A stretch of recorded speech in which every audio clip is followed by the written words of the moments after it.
Sa may mga dala pong Bible, pwede po ba natin itong ilabas at samahan niyo po akong basahin ang salita ng ating Panginoon mula sa Luke 13 verses 1 to 8. Magsisi para hindi mapahama.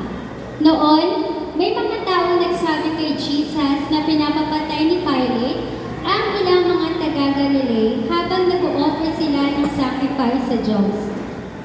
Tinanong sila ni Jesus, sa palagay niyo ba, mas makasalanan ang mga taga-Galilee ngayon kaysa sa ibang taga-Galilee dahil sa dinanas nila? Hindi, pero sinasabi ko sa inyo, pag hindi kayo nagsisi, mamamatay din kayong lahat tulad nila.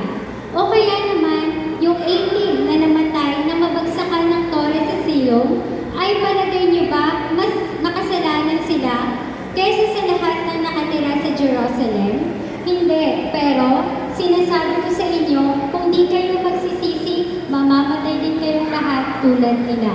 Sinabi sa kanila ni Jesus ang parable na to. May isang tao may tanim ng fig tree sa bukid niya. Hinahanapan niya ito ng bunga pero wala siyang nakita. Kaya sinabi niya sa tagapag-alaga ng bukid, 3 years na akong pumupunta dito at naghahanap ng prutas sa fig tree na to.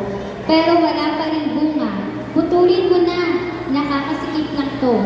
Sumagot na tagapag-alaga, Sir, wag po muna. Mag-antay po tayo ng isa pang taon. Huhukayin ko po ang palibot at lalagyan ng fertilizer.